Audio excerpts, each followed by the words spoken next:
क्या 13 अगस्त को मौजूदा कौमी असम्बली का आखिरी इजलास होगा? सिंध और बलूचिस्तान की असम्बलियाँ कब तहलील होंगी? कौमी असम्बली में कायद हिज़्ब इख्तिलाफ राजा रियाज अहमद ने ऐलान किया है कि वो निगरां वज़ीर आज़म के तकर्रुर के हवाले से सलाह मशवरे में अपनी मर्जी करेंगे और बाहर से किसी की राय नहीं लेंगे। फैसलाबाद से जंग के खुसूसी रिपोर्टिंग सेल के साथ बातचीत करते हुए उन्होंने बताया है कि अगर आज इस्लामाबाद में कायद ऐवान वज़ीर आज़म शहबाज शरीफ दस्तयाब हुए तो वो उनसे मुलाकात करेंगे और निगरां हुकूमत के बारे में तबादला ख्याल हो सकता है। एक इस्तफसार के जवाब में उन्होंने कहा कि कौमी असम्बली में हिज़्ब इख्तिलाफ से ताल्लुक़ रखने वाले अरकान से इस मामले में लाजमन गुफ्तगू होगी।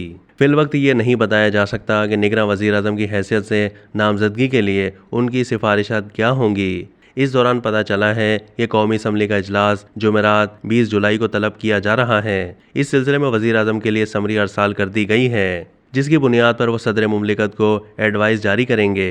कौमी असम्बली की मुद्दत पूरी होने तक ये इजलास जारी रहेगा। इस तरह ये पार्लियामेंट के ऐवान ज़ीनी का अलविदाई इजलास होगा।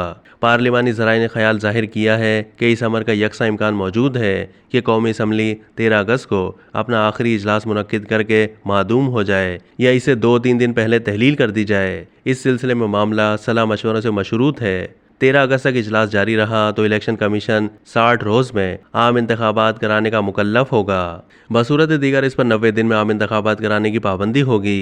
ज़राए का कहना है कि सिंध और बलूचिस्तान की सूबाई असम्बलियाँ भी कौमी असम्बली की तरह अंजाम को पहुँचेंगी। दोनों सूबों में भी निगरां हुकूमतों के क़याम की खातिर असम्बलियों के कायद ऐवान जो बलिहाज मनसब वज़ीर आला हैं अपने अपने कायदे हिज़्ब इख्तिलाफ से आइंदा हफ्ते मशावरत करेंगे।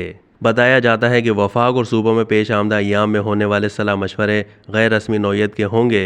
गालिब इम्कान यही है कि बाज़ाब्ता मशावरत अगस्त के पहले हफ्ते में होगी। ज़राए ने यह इंकशाफ भी किया है कि अगर वज़ीर आज़म या किसी वज़ीर आला ने सूबाई असम्बली की मियाद पूरी होने से पहले तोड़ दी तो फिर निगरां हुकूमत का तकर्रुर असम्बली टूटने के फौरी बाद भी मुकम्मल किया जा सकता है। मुबस्सिरीन की राय में कौमी और सूबाई सतह पर हुकूमत और हिज़्ब इख्तिलाफ एक दूसरे के साथ इस कदर शीर व शकर हैं कि किसी तनाज़े के पैदा होने का अंदेशा मौजूद नहीं।